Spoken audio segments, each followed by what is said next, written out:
Number 5, I have Mac Miller Faces. Number 4, I have The Roots, and Then You Shoot Your Cousin. Number 3, I have Clipping. I'm assuming that's how you say it, self-titled name. Number 2, I have Freddie Gibbs, Pinata. And number 1, I have YG, My Crazy Life. Ready, okay. Number 5, I have Blueprint, Respect the Architect. Number 4, I have Blue, Good to Be Home. Number 3, I have Sci-Hi the Prince, Black History Project. Number 2, I have Pharoah Monch, PTSD. And number 1, I have Freddie Gibbs and Madlib and Yana. All right, number 5, I have Open Mike Eagles, Dark Comedy. Number 4, Schoolboy Q with Oxymoron. Number 3, Freddie Gibbs and Madlib's Pinata. Number 2, The Roots, and Then You Shoot Your Cousin. And number 1 is Pharoah Monch. Pharoah Monch, PTSD. Fuck, how the fuck? Why is number 1 the one he always has to think about? I don't know, man. Pharoah Monch, PTSD is number 1.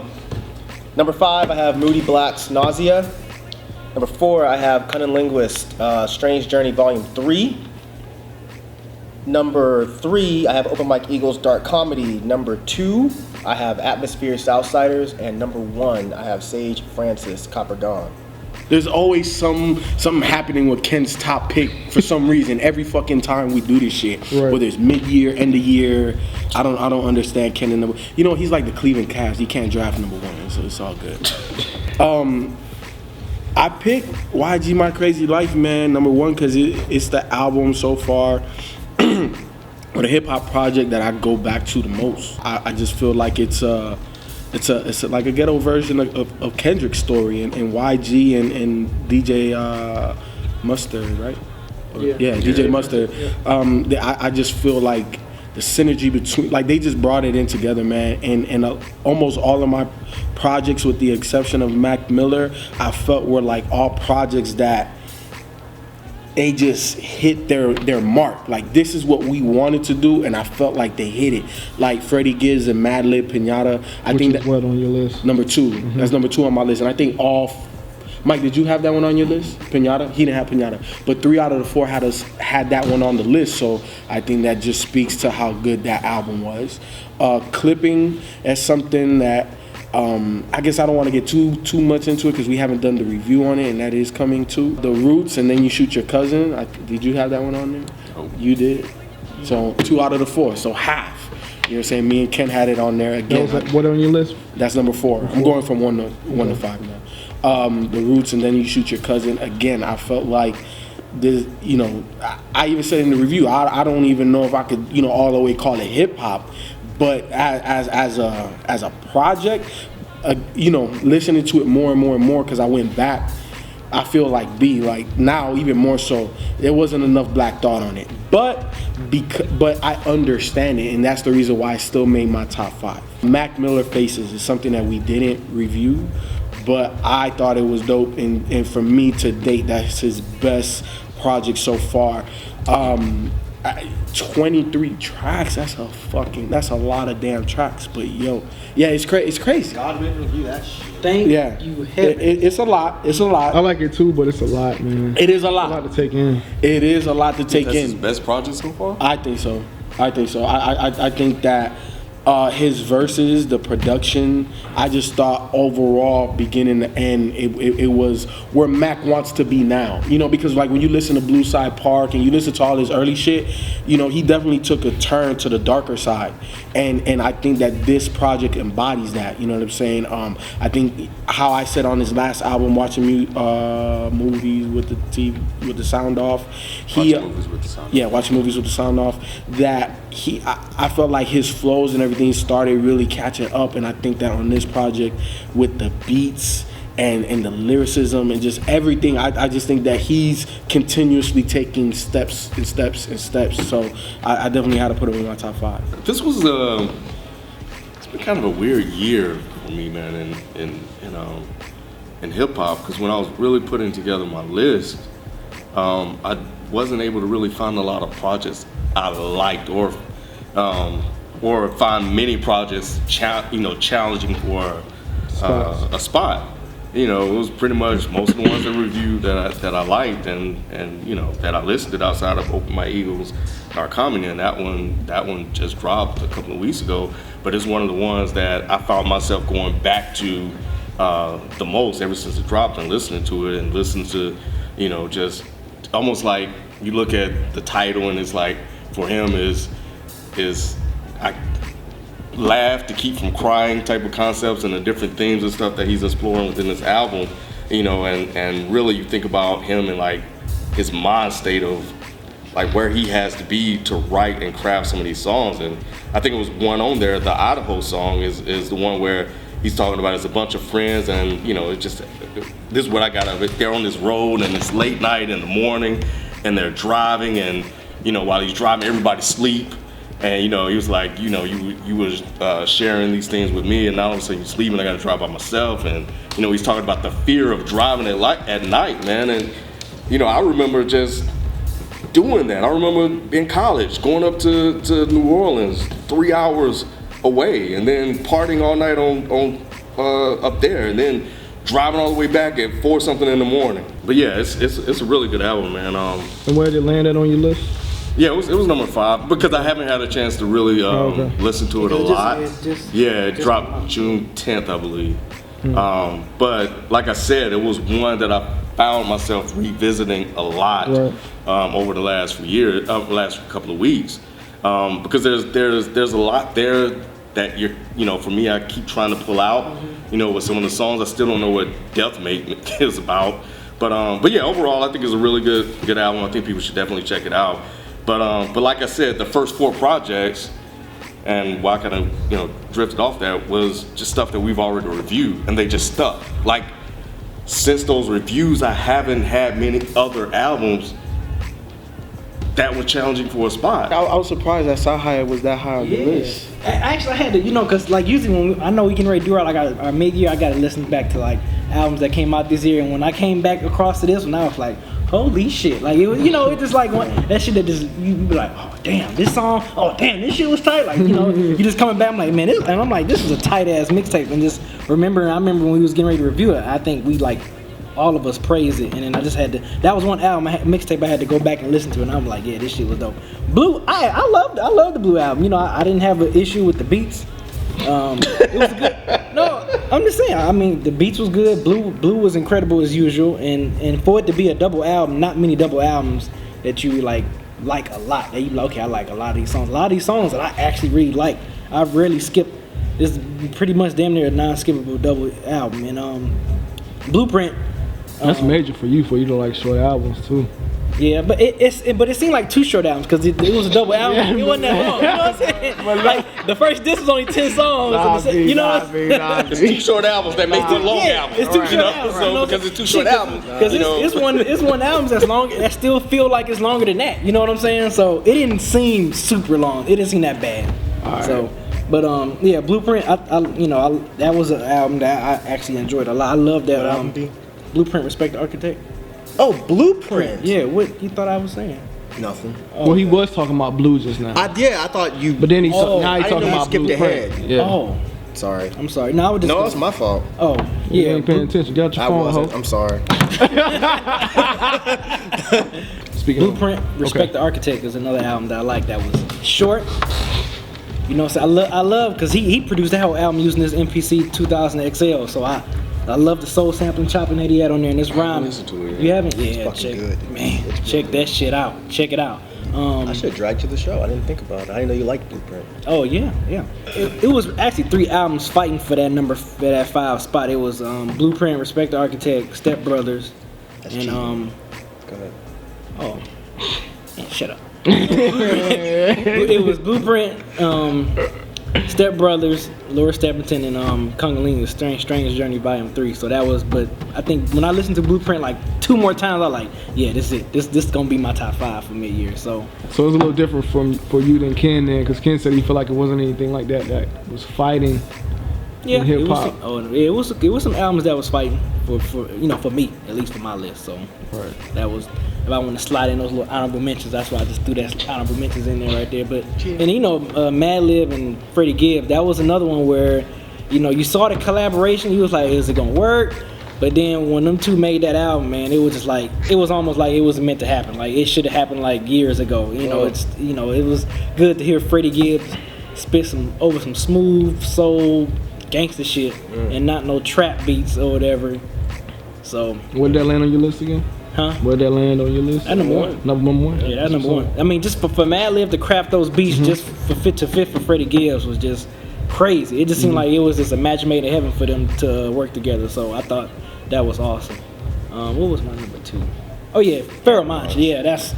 I mean, you could have either switched both of those for 1 and 2. You can flop those either way in my list. I just put Madlib and Freddie Gibbs because I think I was really more blown away from that because I wasn't expecting that to be that great, opposed to Pharoah Monch. I'm like, okay, yeah, you know, Pharoah Monch is gonna do what Pharoah Monch does. So for him to have this, like I said, a more focused LP since Internal Affairs blew me away, and I loved it. Anybody list you want to shit on before you get into yours? I don't think so. Oh, y'all got subpar music. It don't really matter. You know? My top 5 was Moody Black, Nausea, which is an album that Cheshi Ramos hit me up and asked me to review. And I reviewed that on my channel, so if you have not watched that, go watch it. Boom, plug. And yeah, that record's great. I don't know if it's something that y'all would like. It's more experimental. The name sounds like it. Yeah, but it's really dark. I've been really into mood albums this year, like albums that really set a mood, and that album really does that very well. This is a really slept on album that people need to go listen to. If you like experimental hip hop, this is fucking amazing, this album. Cunning Linguist, I don't think I really need to talk about that. I talked enough in the review, so y'all get it. Open Mike Eagle, that was really the shocker of the year for me. I gotta shout out DJ Jazz Pants. He was actually talking about the album, and I was like, man, I need to go listen to this. Because it came out, it might have been longer than, was it 2 weeks ago? Yeah, it was June 10th. Okay, so it came out on my birthday, and I just didn't get around to listening to it because I had so many things that were lined up ahead of it. When I finally put that album on, it was like, okay, this is definitely gonna be in my top 5. Everything Open Mike Eagle does, I think is fantastic, but this one, I don't know. I think there's a lot of tension that he squeezed into this album that is just, you know what? I'm actually reviewing this album too, so y'all can just go wait for that shit, and it'll drop on the hip hop site. Y'all can go look at it there. Atmosphere Southsiders, another album we did not review, but I did review it on my channel as well. So if you want to go watch that, do it. But I think that's a highly slept on album. After I did my review, I went back and listened to a bunch of critiques and watched some videos, read some reviews. And not saying you can't be wrong in a review. You can't, because you're not presenting anything as fact. But some of y'all are completely missing the point. It's like people always want their favorite artists to stay in 10 years ago. And it's like you're not willing to let anyone progress. And it's like people are always bitching about, okay, well, Slug is not rapping about this anymore. But they're completely missing what Slug is rapping about now. But that kind of shit is really why I do my own channel and review stuff that we miss, because there's so many artists that we just can't cover everybody. But I want these artists to know that there are people like us that appreciate them. And I like the fact that they appreciate us actually talking about them. When I review somebody's album, they just don't say shit.